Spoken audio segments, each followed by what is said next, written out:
Welcome back. You're watching WION World is One. This is World DNA, the show that gets you ahead of the rest. I'm Shivan John. And I'm Hemkor Saroy. And on the show today, days after Islamabad banned Indian planes from overflying, India has now closed its airspace to Pakistani airplanes. The notice to air operators said that Indian airspace will not be available for Pakistan-registered or even leased aircraft. We'll, of course, bring you the latest on this on the show today. Also, United States and Ukraine have signed a minerals deal after a 2-month delay. They call it the Reconstruction Investment Fund. And Ukraine says it has secured key interests after protracted negotiations, including full sovereignty over its own rare earths. We'll bring you all the details on that deal. Let's start with the headlines.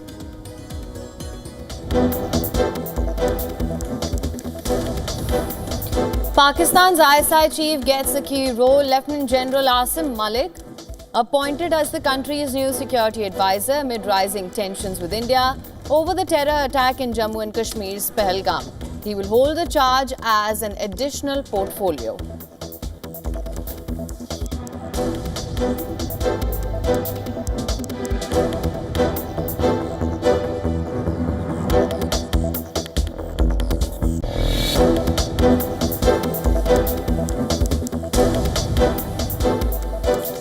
US Secretary of State Marco Rubio calls on Pakistan to condemn the Pahalgam terror attack and cooperate in the investigation, while reaffirming US support to India in the fight against terrorism in a telephonic call with both sides.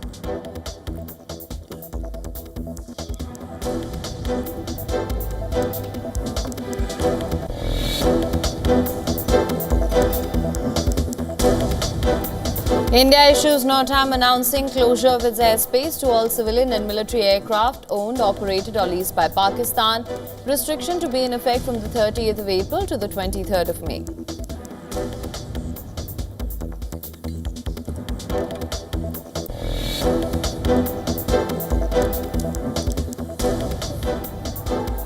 Syria says Israel has launched new strikes near Damascus after sectarian clashes left nearly 40 people dead in 2 days, and Israel warned against attacks targeting the Druze minority.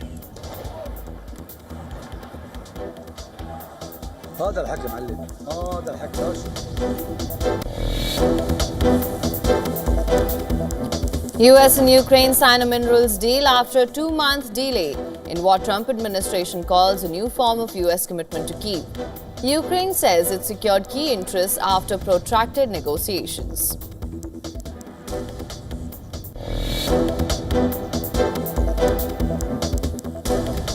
Trump says Canadian Prime Minister Mark Carney is looking to make a deal and will visit the White House within the next week.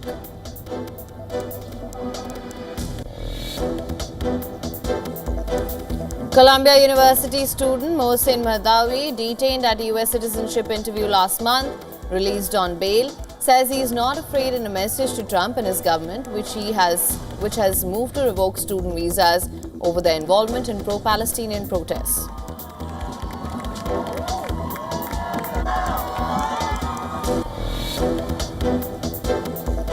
They say I wear a lot of hats.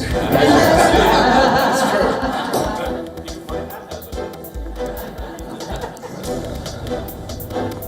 Tech billionaire Elon Musk dons 2 caps at the same time during a cabinet meeting, gets compliment from Trump.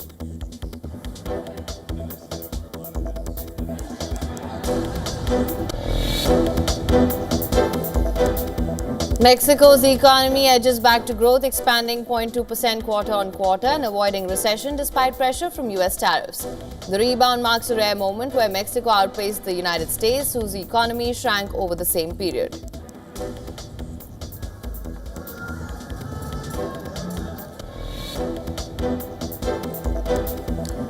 Barcelona twice came from behind to hold Inter Milan to a 3-all draw in a thriller at home, leaving their Champions League semi-final tie in the balance.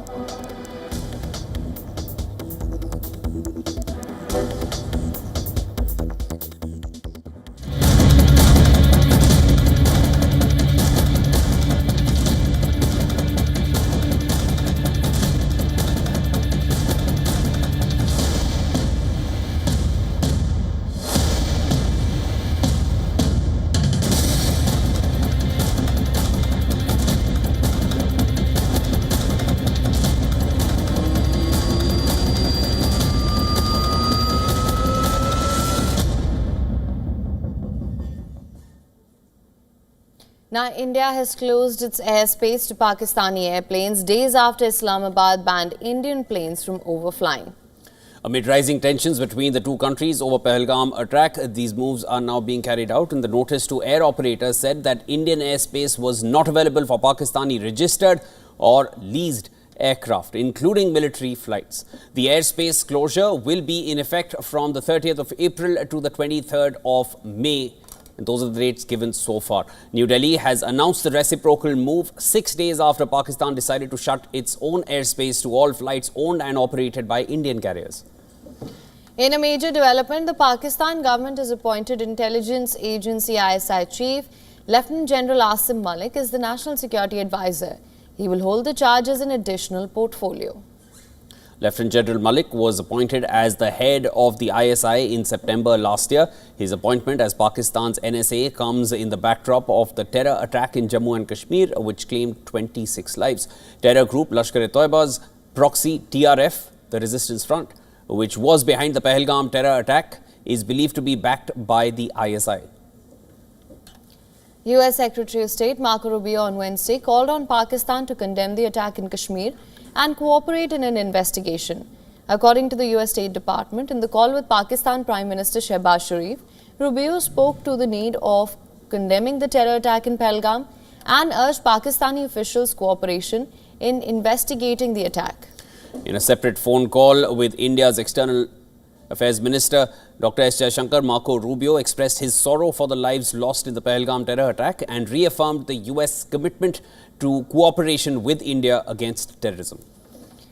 The US Secretary of State also called on India and Pakistan to work to de-escalate tensions. In India, opposition Congress leader Rahul Gandhi urged the Prime Minister to act strongly against the perpetrators of the Pahalgam attack, saying those behind the terror attack must pay the price. He said the government has 100% support of the opposition. 28 people have been killed in cold blood. Okay? It is pretty clear who is responsible for this. The people who are responsible for this must pay a price. The Prime Minister has to take action, right? And the action has to be clear and it has to be strong, without any confusion. The Prime Minister must not dilly-dally, must not waste time, must make it very clear that India is not going to tolerate this type of nonsense. So he needs to act. Meanwhile, according to sources, the investigation into the Pahalgam attack has revealed that the terrorists had done a recce of all the tourist places in Pahalgam, including Betab Valley and Adu Valley, before targeting the tourists at Baisaran Meadow. The terrorists had earlier planned to target Betab Valley, but at the last moment they changed the plan and chose Baisaran, as they could escape from the spot easily. The Pakistani terrorists were supported by 2 local terrorists and 5 overground workers. On the 20th of April, Pakistani terrorists marched towards Baisaran. After a 2-day trek, they reached the forest near Baisaran and carried out the attack on that fateful day on 22nd April.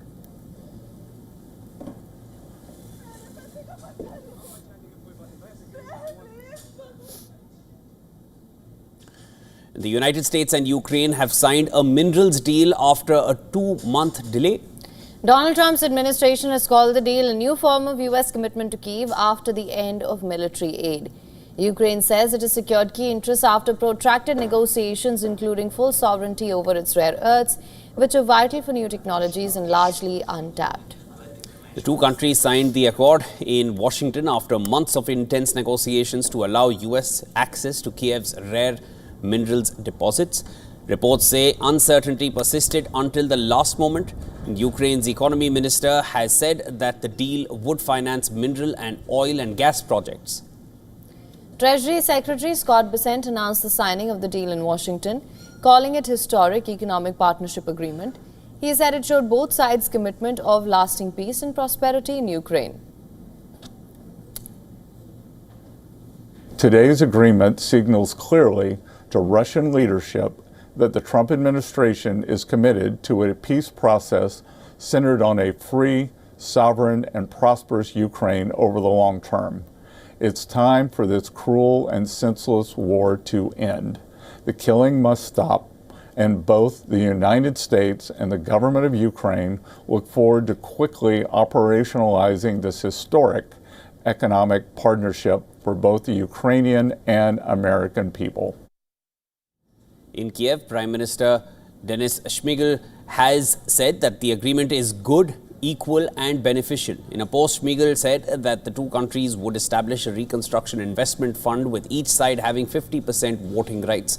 He stressed that Ukraine retains full control over its subsoil, infrastructure and natural resources, and that Ukraine will not be asked to pay back any debt for the billions of dollars in US weapons and other support. The fund's profits will be reinvested exclusively in Ukraine. Remember, Trump had initially demanded rights to Ukraine's mineral wealth as compensation for the billions of dollars in US weapons sent under Joe Biden after Russia's invasion.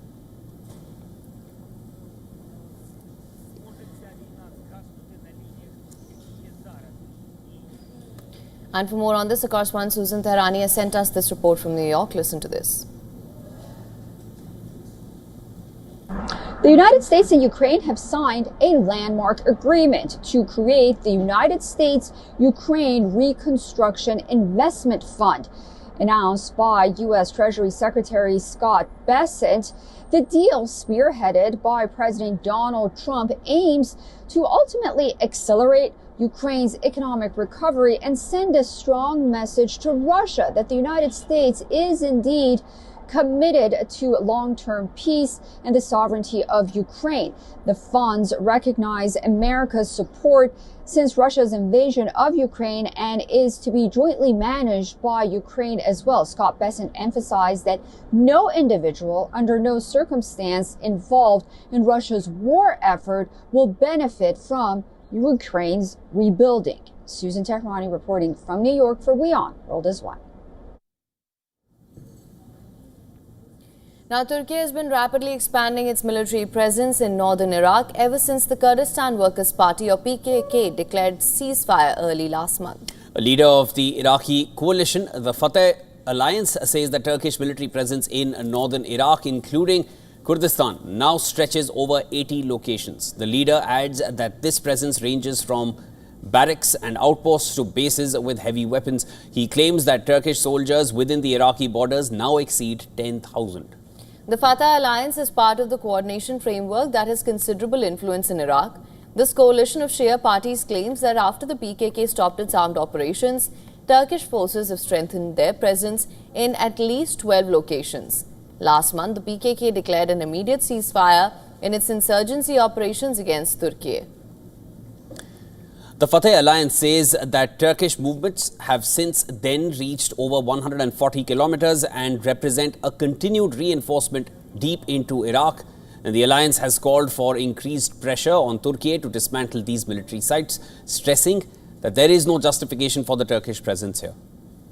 Ankar's military has been operating in Iraq for years under the pretext of securing its borders with the Kurdish militant groups, namely the PKK.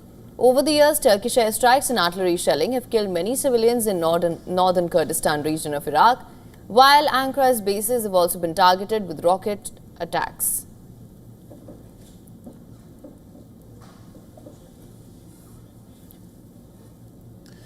And a day after a broad daylight shooting in the Swedish city of Uppsala killed three youths, Swedish police detained a teenager in connection with the crime. Now, amid rising concern over gang violence in the Scandinavian nation, 3 people were killed in a shooting in Uppsala city on the eve of the Spring Festival. The police have not yet confirmed the identity of those killed, but said the 3 victims were aged between 15 and 20. According to initial reports, as per them, at least one of the dead of those who have been killed had connections to a criminal gang. Swedish police are investigating the shooting as a homicide, but has ruled out any information about the incident being a terror or hate crime at this point. The crime scene is a hair salon. It was secured by the police, and inside the hair salon, 3 deceased people were found to have been shot. We started a murder investigation and a special incident to secure management and resources for the hunt of the perpetrator, the investigation, and to prevent further violence. Now, reports suggest that one of the dead had been a suspect in an investigation into a planned attack against a relative of a gang leader. Swedish media has said witnesses heard several shots at a hair salon in the center of the city. I live just a few streets from here, and I first found out about it because people started calling. I saw police cars driving by here when I was driving by to pick up my partner from the travel center, and then relatives started calling to check on us. What are we doing that there had been a shooting, 3 dead? Justice Minister Gunnar Strömmer called the killings extremely serious. Sweden is also recovering from its worst mass shooting in February. However, police is yet to confirm if the shooting was the latest episode in a long-running gang war.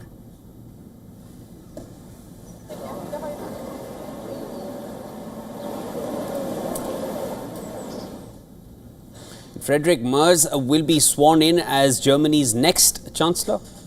With the Social Democrats formally approving a coalition deal with Merz's CDU-led bloc. Listen to this. Today you see a very satisfied General Secretary of the SPD. The membership vote has been successfully concluded.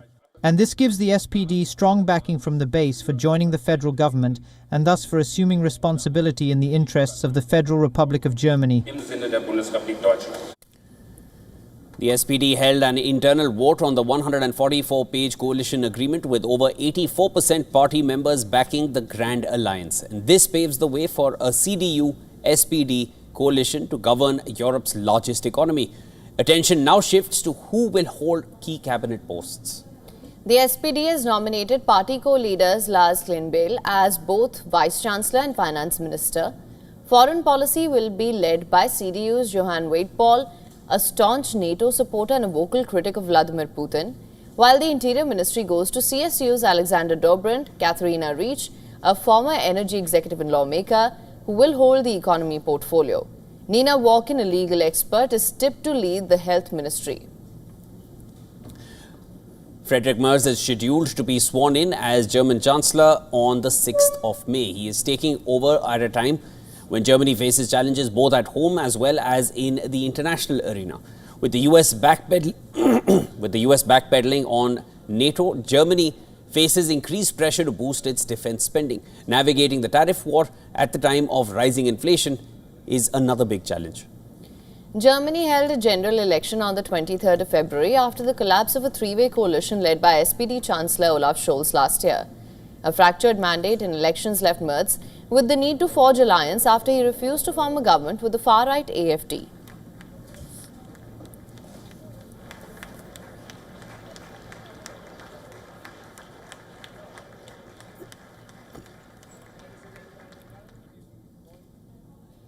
Now the countdown to the conclave to choose the next Pope of Vatican has begun. Beginning May 7th, 133 cardinals under the age of 80 who are eligible to vote will enter the Sistine Chapel to cast their ballots in secret to choose a successor to Pope Francis.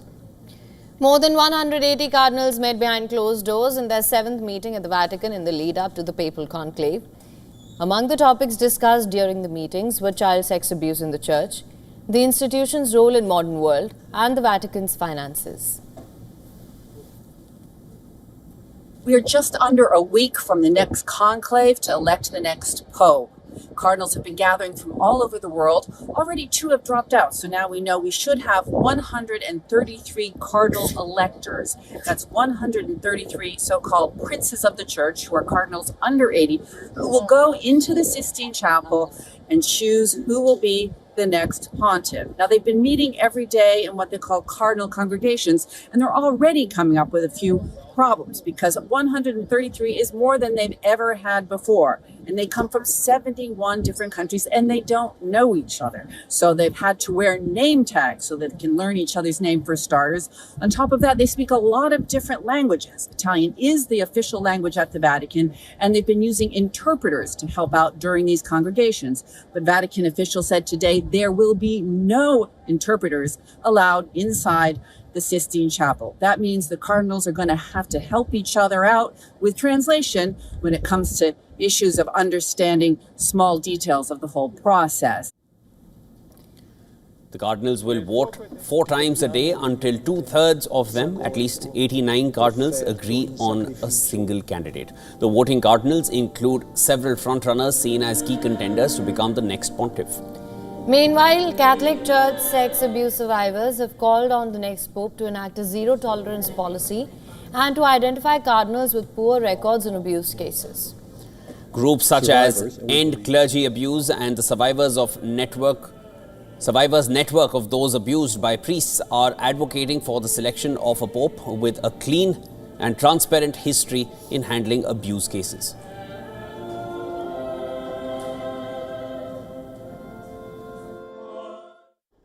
Survivors, and we believe the world and Catholics, do not want another pope elected who has been involved in covering up child sex crimes. This seems like an extraordinarily reasonable and relevant criteria that should be the priority and who these cardinals are going to elect among themselves to lead the Catholic Church. US President Donald Trump has suggested that his administration may not be giving any more grants to Harvard University going forward. He said that Linda McMahon, who is the Secretary of Education, is very upset with the university. They have $53 billion in a fund, and yet they want more grants. And it looks like we're not going to be giving them any more grants, right, Linda? And, a grant is at our discretion, and they're really not behaving well. So it's too bad. And this after the Ivy League University president, Alan Garber, issued an apology saying he failed to meet the standard expected of the Harvard community. In his letter, he said Harvard cannot and will not abide bigotry. He also stated, and I quote from it, "I'm sorry for the moments when we failed to meet the high expectations we rightfully set for our community." 2 task forces looked into the issue of bias at Harvard in the aftermath of last year's pro-Palestinian protests over the Israel-Gaza war. Based on hundreds of students and staff interviews, the findings mark a crucial moment in the school's response to rising tensions after the October 7th Hamas attack on Israel. The report also paints a picture of how students treated each other and the security concerns for Jewish, Muslim, Arab and Palestinian students on the campus. The twin internal report lists some actions and commitments and also requires Harvard to review its admissions processes. However, the proposed remedial action appears to fall short of the White House demands for Harvard to end all preferences based on race, color, national origin or proxies and implement merit-based policies by August. The Trump administration has threatened to ban the university from enrolling students, foreign students, and strip its tax-exempt status if it does not comply. In response, Harvard has sued federal government in a bid to block the measures that include freezing over $2 billion in academic grants.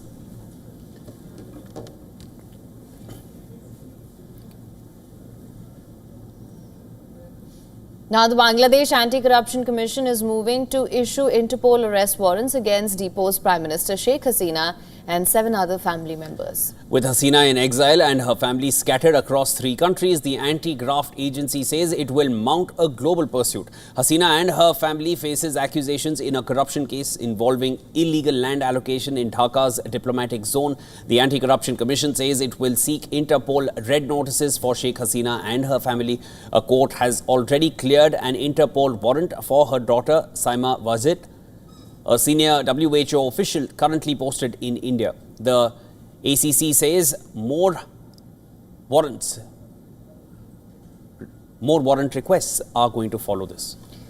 Now, Hasina fled to India last August after a student-led mass uprising ended her 15-year rule. In a separate move, the International Crimes Tribunal has also issued a warrant against Hasina based on the charges of genocide and enforced disappearances. Bangladesh has formally requested India to return Hasina under a bilateral extradition treaty.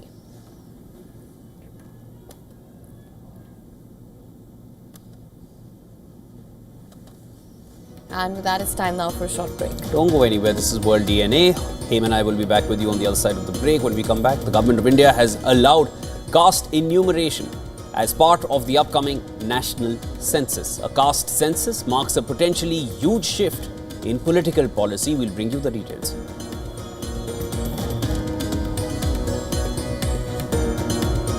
A murder-suicide has shocked the Indian-American community in Washington. Harshvardhan Eskekre, an Indian-origin tech entrepreneur, allegedly shot and killed his wife and their son.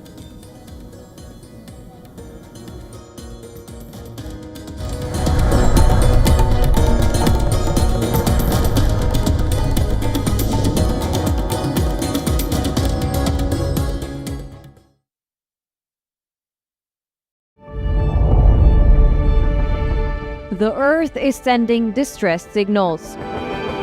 Wildfires, droughts, and melting glaciers. Can we reverse the damage? Explore the harrowing effects of climate change. It's a wake-up call. Global emergency. Climate Tracker on WION World is One.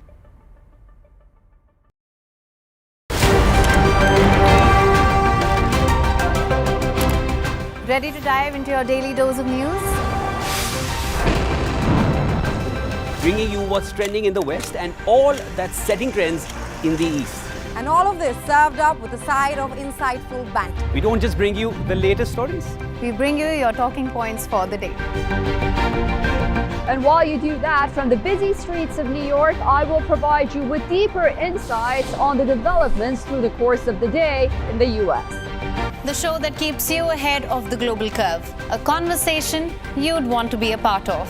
A place where news becomes an engaging exchange. We bring you stories that impact your present. This is World DNA. Join the conversation.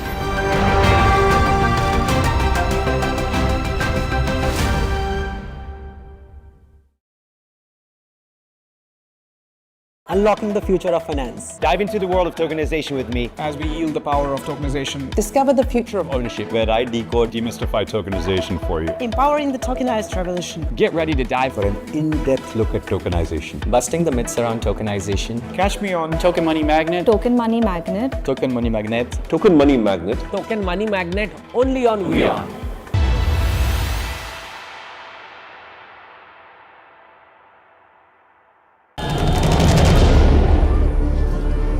Africans worldwide unite in solidarity with Burkina Faso's leader, Captain Ibrahim Traore, following an assassination attempt and U.S. accusations against him. Traore's defiance of neo-colonialism and fight for African sovereignty have sparked protests across the continent, demanding leaders to prioritize on their people and reject foreign influence. Following the burial of late Pope Francis, many Catholics are wondering if the Church could soon elect its first black pope. With Africa home to 1 in 5 Catholics, the idea of a pope from the continent is gaining ground. And in Congo, female bonobos team up against males to secure higher positions in their social hierarchy. It's one of the rare times such a strategy has allowed females to come out on top in the animal kingdom. Watch World of Africa at these times on WION. World is One.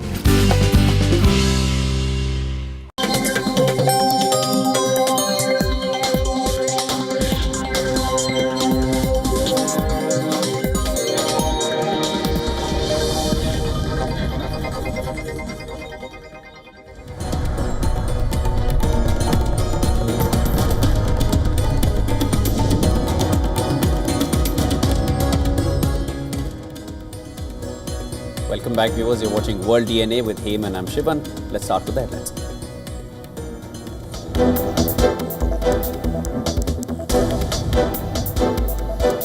Pakistan's ISI chief gets key role. Lieutenant General Asim Malik appointed as the country's new security advisor. This amid rising tensions with India over the terror attack in Jammu and Kashmir's Pahalgam. He will hold the charge as an additional portfolio.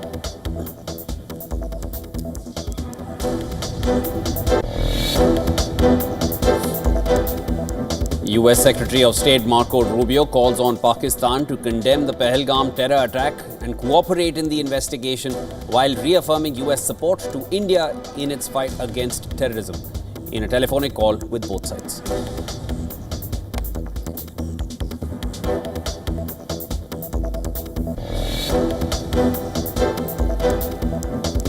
India issues NATAM announcing closure of its airspace to all civilian and military aircraft owned, operated or leased by Pakistan. Restriction to be in effect from the 30th of April to the 23rd of May.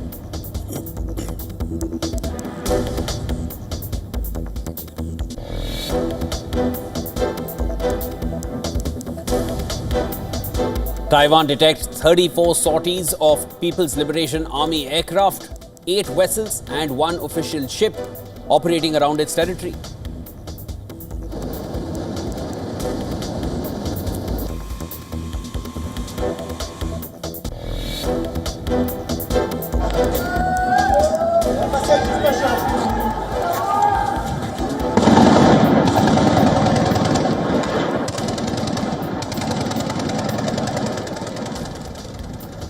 Syria says Israel has launched new strikes near Damascus after sectarian clashes left nearly 40 dead in 2 days, and Israel warned against attacks targeting the Druze minority.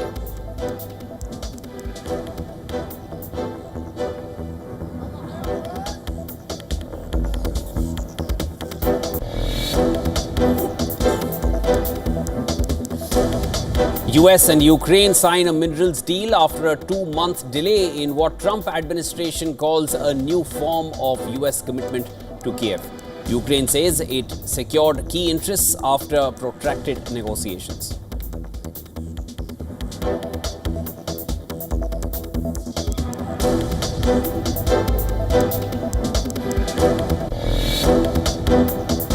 No, well, I think we're going to have a great relationship. He called me up yesterday. He said, let's make a deal. Trump says Canadian Prime Minister Mark Carney is looking to make a deal and will visit the White House within the next week.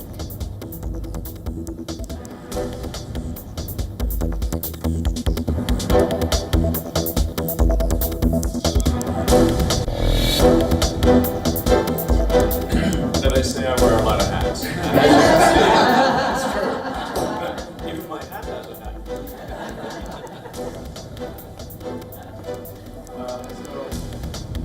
And this is making headlines across the world at this point. Tech billionaire Elon Musk dons 2 caps at the same time during a cabinet meeting, gets a compliment from Trump.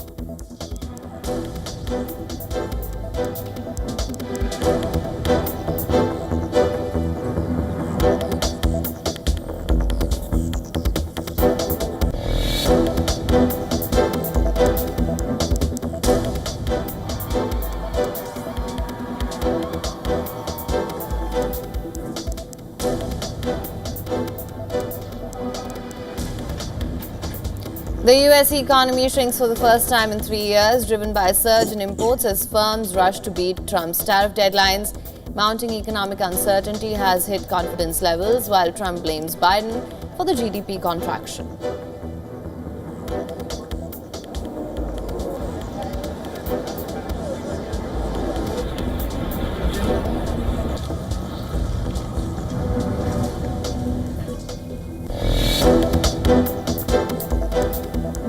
Barcelona twice came from behind to hold Inter Milan to a 3-all draw in a thriller at home, leaving their Champions League semi-final tie in the balance.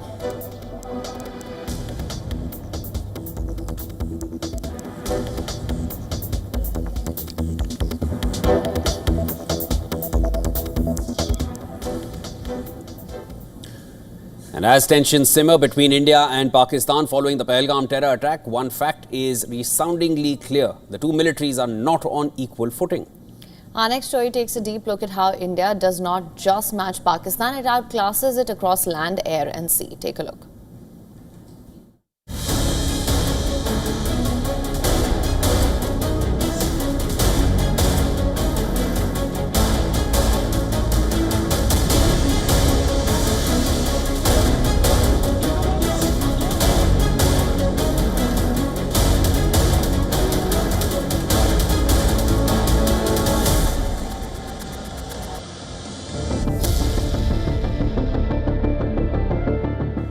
India boasts the world's fourth largest military, while Pakistan's ranks 12th.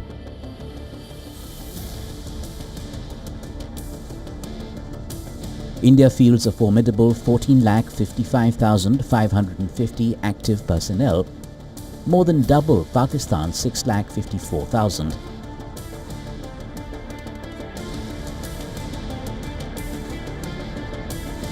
This overwhelming manpower advantage gives India unmatched depth for sustained operations and rapid mobilization.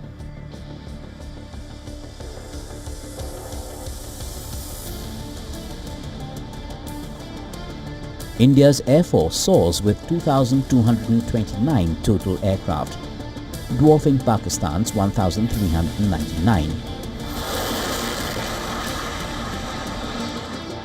In the skies, India commands 513 fighter aircraft compared to Pakistan's 328, ensuring air superiority in any conflict scenario.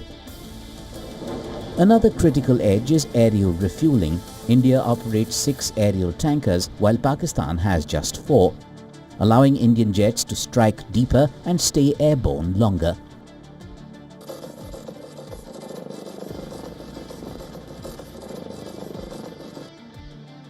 India's rotary wing strength is also unmatched, with 979 helicopters versus Pakistan's 430, enabling rapid troop movement, logistics and close air support.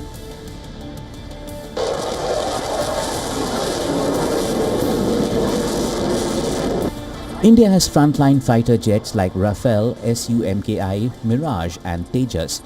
Pakistan's Air Force relies heavily on JF-17 Thunders and aging F-16s.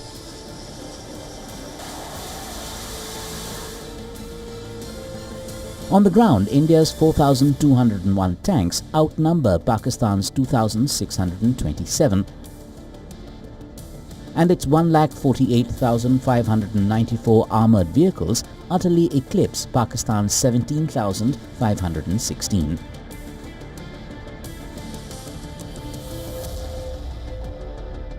This vast mechanized force translates into overwhelming firepower and mobility along any front. Indian forces have focused on modernization, acquisition of advanced weaponry and indigenous defense production. India's blue water ambitions are clear. It boasts 2 aircraft carriers, INS Vikrant and INS Vikramaditya, while Pakistan has none. These twin colossal fighting machines help India to rapidly deploy air power anywhere and the ability to serve as a command center for joint operations. India is a true blue ocean navy.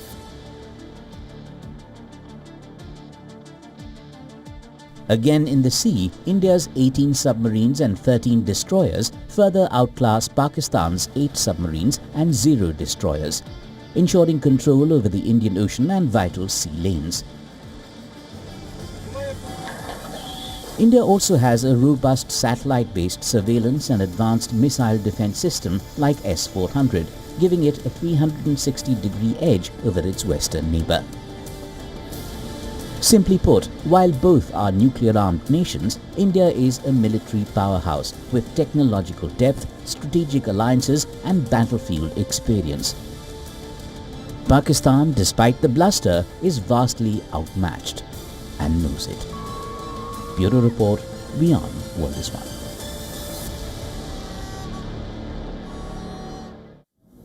Now, the Government of India has allowed caste enumeration as part of the upcoming national census. A caste census marks a potentially huge shift in political policy and takes on what the centre calls politically motivated caste surveys conducted by some state governments.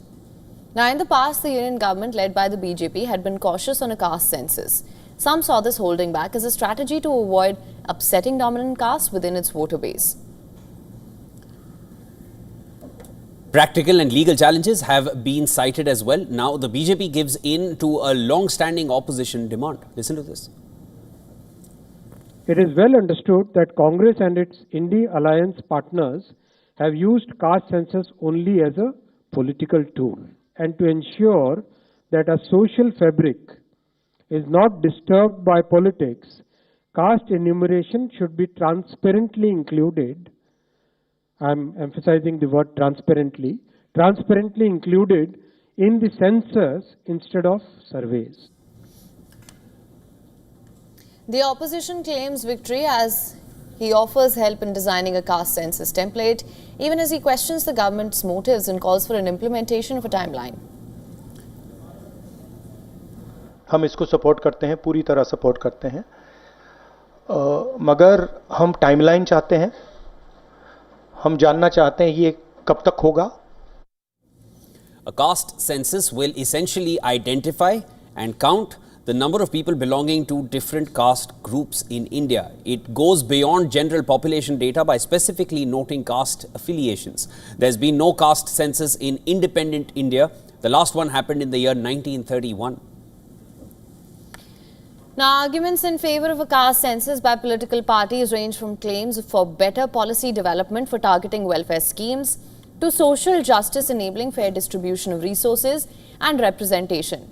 On the other side, critics have pointed at risks of politicizing caste identities further and fears of deepening caste identities and discrimination.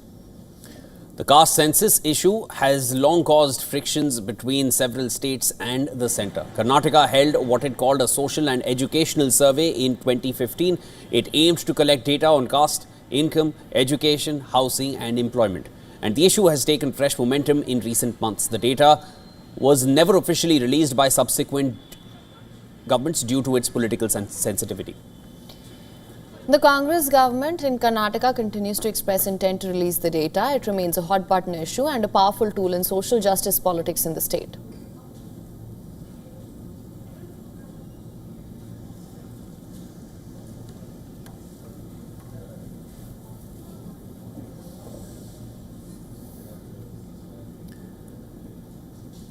A murder-suicide has shocked the Indian-American community in Washington. Harshvardhan S. Kikri, an Indian-origin tech entrepreneur from the South Indian state of Karnataka, allegedly shot and killed his wife and their 14-year-old son before turning the gun on himself.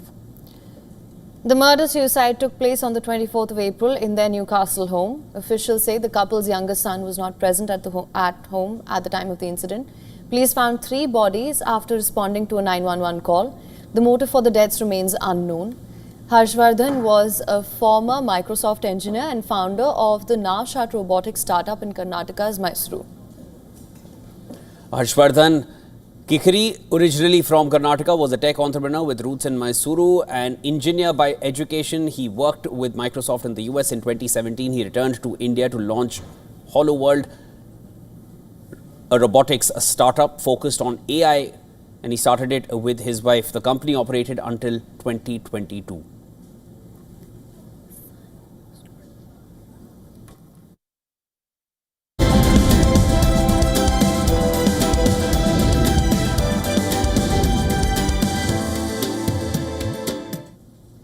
The US economy contracted by 0.3% in the first quarter of 2025, the first decline in 3 years. This comes as businesses rush to import goods ahead of sweeping new tariffs.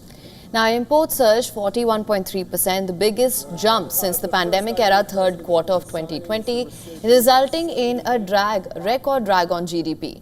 This front-loading, driven by uncertainty over President Trump's policy, overwhelmed modest export gains and a rebound in inventories. The data comes after the goods trade deficit hit an all-time high in March, forcing economists to sharply revise their growth estimates. Consumer spending, while accounts for over 2/3 of the economy, slowed in the previous quarter. Households have pulled purchases forward and are saving amid rising uncertainty. Business investment remained strong, with spending on equipment surging 22.5%. However, core inflation also accelerated. The core personal consumption expenditures index rose, keeping pressure on the Federal Reserve as it weighs further rate cuts later this year. Final sales to private domestic purchasers grew a solid 3%, but economists caution this measure has been distorted by tariff effects. The contraction in the GDP has triggered sharp political and market reactions. All major Wall Street indices fell and Treasury yields climbed. President Trump blamed the slowdown on Biden-era policies but defended his trade approach, calling the surge in investment a sign of economic strength. Core GDP, and this is, you probably saw some numbers today, And I have to start off by saying that's Biden. That's not Trump, because we came in on January, this is the quarterly numbers, and we came in and I was very against everything that Biden was doing in terms of the economy, destroying our country in so many ways, not only at the border was more obvious. Now, his administration has imposed tariffs of up to 145% on certain Chinese goods and levies on key sectors like steel and aluminium, while China has retaliated with targeted measures. Economists warn that while the contraction may not mark the start of a recession, the combination of trade disruption and policy uncertainty has significantly raised the risk.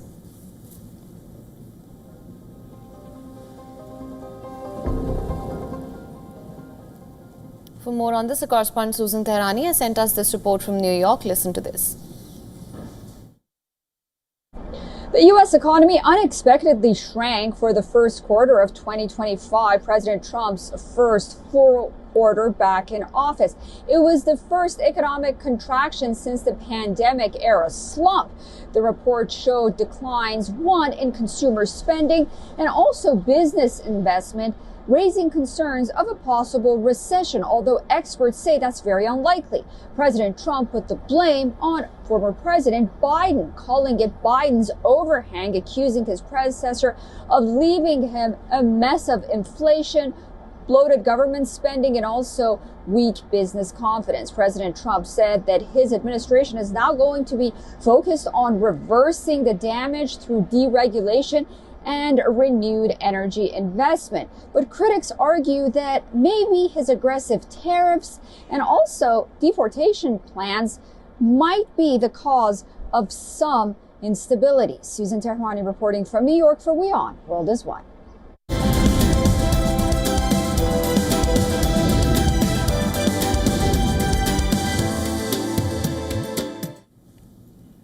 Now, Barcelona and Inter Milan produced a Champions League classic in the first leg of their semi-final. The Catalan Giants twice came from behind to hold Inter to a 3-3 draw, with Lamine Yamal showing why he is already being touted as one of the best in the world. Now, the tie had been billed as a clash of styles. Inter, with their strong defence versus Barcelona's attack, scored a stunning solo goal in the 100th appearance for the club when he skipped past two defenders. Level for the second and final time just 2 minutes later when Rafinha's thunderbolt strike from 30 yards crashed off the underside, off the bar and deflected in of Yamin Sommer. The match. The style, the way how we played football was today in the Champions League semi-final was really good. And at the end, we started not well, so we received 2 goals. One of them was set pieces. The third goal was all set pieces. We know that they are one of the best team in the set pieces in Europe. Also, when you see how tall they are, it's a little bit different than our team. Lamine Yamal is a player difficult to mark. During the first half, we had faced the game so well. And then the last 25 minutes, he created so many problems. Yamal is one of those talents that are born every 50 years. You get to see talents like this face to face, like I did tonight. We had to double and even triple mark him. Then during the second half, we had a good performance and we could have won the game.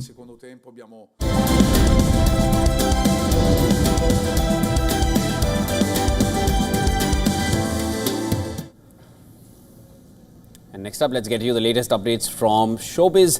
Russian President Vladimir Putin met with American filmmaker Oliver Stone in Moscow. Stone interviewed Putin more than a dozen times in 2015 to 2017 during that period for his series of the Putin interviews. Stone had also interviewed Putin for his documentary Ukraine on Fire, which was set to take a sympathetic view of Russia's involvement in the conflict there. No details about the interview have been released yet.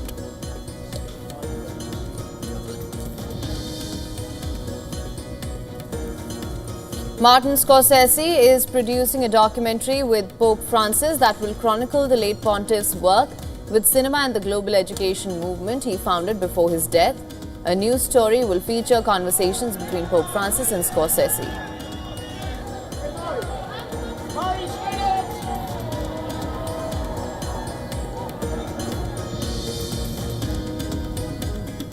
Irish hip-hop trio Kneecap have had several upcoming gigs in Germany cancelled after the band's controversial and offensive message about Israel, which was displayed on screen during their Coachella set. And this comes alongside resurfaced videos from a Kneecap concert where the band called for members of parliament to be killed. Last week, the German music festivals Hurricane and Southside appeared to remove Kneecap from their lineups without saying why. Some of Kneecap's statements on Israel and Palestine could be seen as hate speech under certain interpretations of German law. These German gig cancellations are the latest fallout for Kneecap after they made headlines for pro-Palestine, anti-Israel remarks during the second weekend of Coachella this month.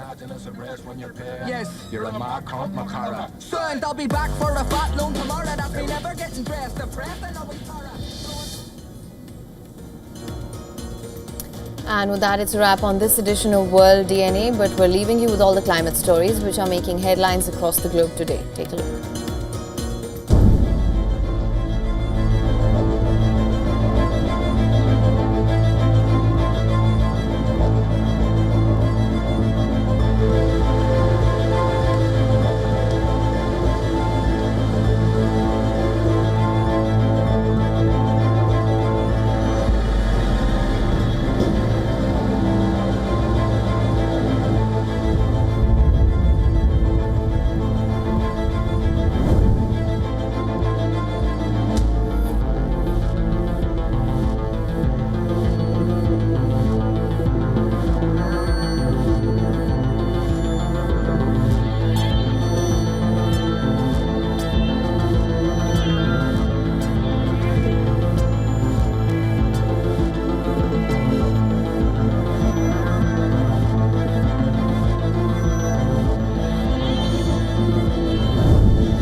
India's Global Voice, the channel that brings you the biggest stories from across the world through India's lens. Now available in more than 190 countries worldwide. Because we believe that the world is one. Watch us in Africa, Europe, USA and Canada, South America, Asia Pacific, Middle East and North African regions. Also available on these digital platforms across the world. WION. World is one.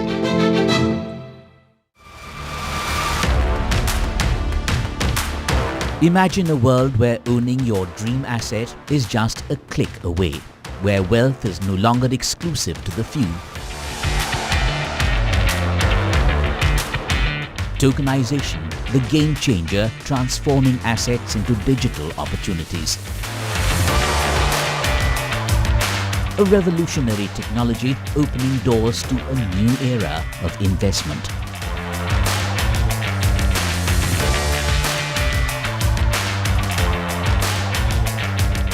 Don't miss Token Money Magnet, a bold initiative by Kalp Foundation.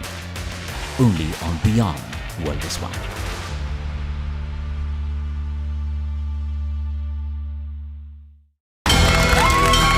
From the bustling trading floors of Wall Street to the vibrant exchanges of Asian stock markets, WION breaks it down for you to make sense of what's happening, as we reveal the key factors behind events, strategic battles, and the game-changing business decisions that shape the world.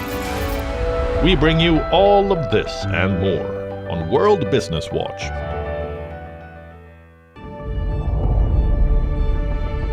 The Earth is sending distress signals. Wildfires, droughts, and melting glaciers. Can we reverse the damage? Explore the harrowing effects of climate change. It's a wake-up call. Global emergency. Climate Tracker on WION World is One. To bring the benefits of the Subhash Chandra Show to your educational institution, teachers and students, send an invitation to Juhi Jha at juhi@such.org.in. Africans worldwide unite in solidarity with Burkina Faso's leader, Captain Ibrahim Traore, following an assassination attempt and US accusations against him. Traore's defiance of neo-colonialism and fight for African sovereignty have sparked protests across the continent, demanding leaders to prioritize on their people and reject foreign influence. Following the burial of late Pope Francis, many Catholics are wondering if the Church could soon elect its first black pope. With Africa home to 1 in 5 Catholics, the idea of a pope from the continent is gaining ground. And in Congo, female bonobos team up against males to secure higher positions in their social hierarchy. It's one of the rare times such a strategy has allowed females to come out on top in the animal kingdom. Watch Wild of Africa at these times on WION. Wild is One.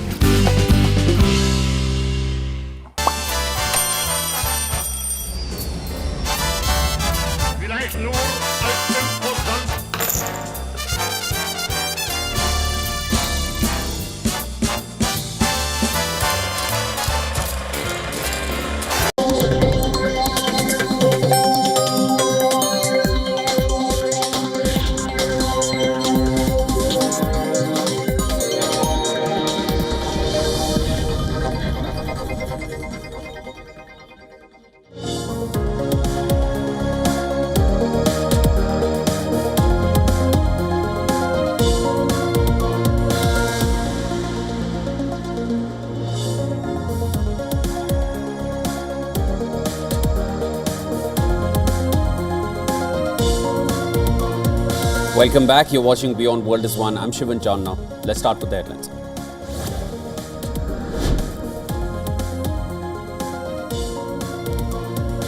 Pakistan violates ceasefire across the line of control for the 7th consecutive night, initiates small armed fire opposite Kupwara, Uri and Akhnur in Jammu and Kashmir. India retaliates effectively.